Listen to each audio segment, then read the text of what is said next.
بسم الله الرحمن الرحیم. السلام علیکم. د ام پی نیوز خوږو کتونکو زو شهاب خان یو ځل بیا ستاسو په درانه خدمت کې حاضر یم. خوږو کتونکو تاسو به زما په خوا کې د ماشومې نه څه د تعارف محتاج نه دی ارمان سراج د شیډو ایوارډ یو شو و چې په هغې کې نن دوی رابللی شوي ول او د دوی ایوارډ پکې هم نو په ډېر مشکله سره مې چونکې کتونکي زمونږ غواړي چې د ارمان سراج څه شاعري واورو د هغه د خوږې خولې نه نو کوشش کوو چې د ارمان سراج سره معمولي او څو خبرې وکړو او د هغې نه پس ارمان سراج ستاسو سره شاعري چې کومه ده هغه شریکه کړي. ارمان دا راته ووایه چې شاعرۍ ته څنګه راغلی؟ جی زما والد صاحب چې کوم دی هغه پخپله شاعر دی. زموږ په کور کې دغه ټول ادبي کورنۍ ده زموږ نو په ما باندې د هغې اثر دی. ښه دا راته ووایه ارمان چې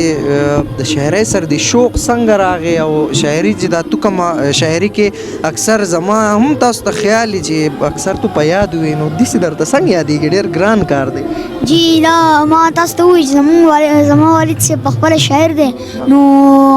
زموږ په کور کې ټول دغه ادبي کورنۍ ده نو د ماحول سره خلک بدلیږي نو بس زما والد صاحب چې کوم شاعري کوي زه ډېره زیاته شاعري د منیر بنیري صاحب کوم او خپل والد صاحب نور داسې ډېر شاعران دي چې د هغو شعرونه ډېر وخت به نه خرابوو د خپلو کتونکي چې دي هغه غوښتنه کوي نو د ټولو نه مخکې را سره د منیر بنیري شعرونه زما سره هم شریک او زموږ د کتونکو سره یې شریک وایي چې د جومات دروازه نه پېژني داسې سړی به په کعبه کې څه کوي هغه ستا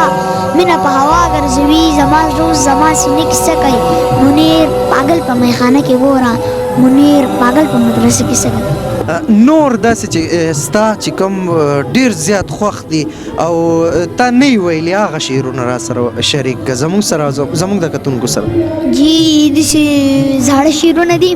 نوي شعرونه خو ما په پروګرام کې ووایي. صحیح ده به خیر دی په دې کې هم ووایه څه خبره نه ده. وایي خیالونه مې په ذهن کې بېشماره ځي راځي نامه مې ستا په خوله باندې بېواره ځي راځي مستي شوقي ټوپونه د ژوندي زړه علامې وي چې توان یې پاتې نه شي په خلا راځي او یو څوک په یوه لاره باندې ځي د چا لپاره بل څوک په دغه لار د چا د قار راځي او چې زړه نه ځي نو خپې به څنګ په وړاندې قدم واخلي یو ځای له چې څوک ځي د چا د پار راځي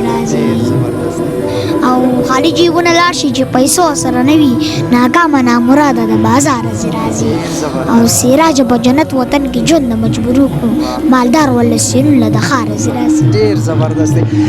دا چې تا کوم شعر ووایې دا ستا د والد صاحب شعرونه؟ بالکل. نور را سره شریک که ډېر چې کوم ستا فیورټ کوم ستا خوښ هغه شعرونه سره شریک؟ زما خو د منیر بنیري صاحب یو نظم خوښ دی وایي چې د هوایي ډز شوقین یار ستا ټوپک د خولې نه وتې ګولۍ په یو مزدور باندې راپرېوتله د یوې پېغلې لپټۍ ویوړه د یو ماشوم د سر شمله یې ویوړه د یوې مور د سترګو تورې مړ کړو د یو داجي د زړه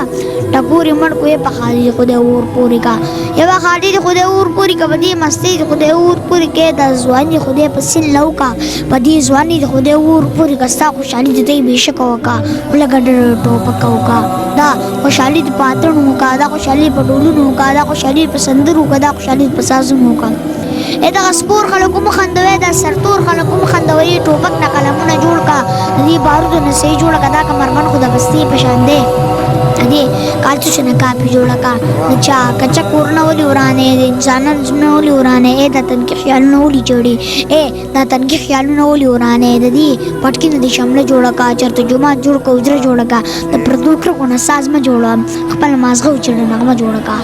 د دې ټوپک سره یاري مه کوه د تیرو غېږ کې زندګي مه کوه په پردي سر داونه مه لګوه دا جواري د جواري مه کوه خدا ویرونه 50 اثر کوي نصیحتونه 50 اثر کوي منیرا ستا ځان نماز خراب دی سره شو ستا ځان نماز خراب دی ستا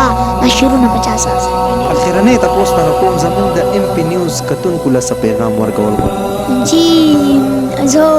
خاص کر حکومت ته دا اپیل کوم چې تر 10 جمعاته پورې دی پښتو ژبه